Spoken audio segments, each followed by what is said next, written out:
नमस्कार मित्रों, साथी ज्ञान गंगा चैनल पर आप सभी का स्वागत है। आइए मित्रों, वीडियो की स्टार्ट करते हैं। एक बार की बात है, कहीं दूर एक गौत नामक एक संत रहा करते थे।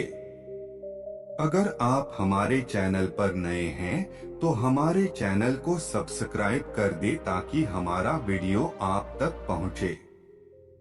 इसका एक ही बेटा था। उस बेटे को वह बहुत प्यार किया करते थे। जितना वह अपने बेटे से प्यार करते थे, उतना ही उनका बेटा उनसे प्यार किया करता था।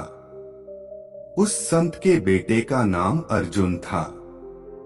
एक दिन की बात है, वह शांत भगवान की पूजा कर रहे थे। तभी उन्हें पता चला कि उनका बेटा अब इस दुनिया में नहीं रहा।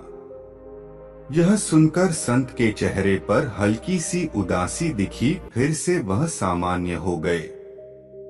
लकड़े का शव आया। तभी संत के पास एक शिकारी आया। शिकारी कहने लगा, महाराज, आपके बेटे की मृत्यु का कारण यह सांप है। इस सांप ने ही आपके बेटे को काट कर मौत के घाट उतार दिया। अब आप ही बताएं कि मैं इस सांप के साथ क्या करूं? क्या मैं इस सांप को टुकड़ों में काट कर मार दूं या फिर गर्म तेल में डालकर मार दूं? संत महाराज ने कहा, आप इसके साथ कुछ भी न करें। हमारा धर्म यह नहीं कहता है कि किसी को मारा जाए। अब इसको मार देने के बाद भी मेरा बेटा जीवित नहीं हो सकता है, तो फिर इसे क्यों मारा जाए? इसको जो अच्छा लगा उसने वह किया। संत और शिकारी की बात को सुनकर सांप भी इंसान की भाषा में बोल उठा। सांप ने कहा, महाराज, आपके बेटे के मौत का कारण मैं नहीं हूँ, बल्कि मृत्यु के देवता ने ही मुझे बढ़ावा दिया कि मैं आपके बेटे को डस लूं, और मैंने आपके बेटे को डस लिया। अभी इसकी बात हो ही रही थी, तभी मृत्यु देवता भी वहां आ गया। मृत्यु देवता ने कहा, किसी के मौत का कारण मैं नहीं होता हूँ। आपके बेटे के मौत का कारण भी मैं नहीं हूँ। मुझे तो काल ने आदेश दिया कि आपके बेटे की जान लिया जाए, इसलिए ही मैं सांप को डसने के लिए बढ़ावा दिया।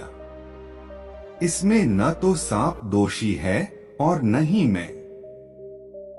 काल के अनुसार ही यह धरती चलती है। काल जो चाहता है वह ही होता है। हम सब काल के अनुसार काम करते हैं। मृत्यु के देवता संत, शिकारी और सांप को बता रहे थे। अभी तक यह खुद को सही बता ही रहे थे, तभी वह पर काल भी आ गया। काल ने कहा, मैं भी किसी काम के लिए जिम्मेदार नहीं हूँ। जो कुछ भी किसी की साथ होता है, उसके लिए उसका कर्म ही जिम्मेदार होता है। इस लड़के के मौत का कारण इसका पिछले जन्म के कर्म जिम्मेदार है। जो भी जैसा कर्म करता है, उसका वैसा ही जन्म और मृत्यु मिलता है। इस कहानी से हमें ज्ञान मिलता है कि हमें हमेशा अच्छा कर्म करना चाहिए। कर्म ही हमारे सामने फल के रूप मिलता है। अगर किसी काम को करके हम किसी को दुख देते हैं, तो कोई ऐसा भी होगा जो कुछ ऐसा काम करेगा जिससे हमें दुख होगा। वही अगर हम कोई काम करके किसी को खुश करते हैं, तो कोई ऐसा भी होगा जो कुछ ऐसा काम करेगा जिससे हमें खुशी मिलेगा। चलते चलते नमस्कार मित्रों।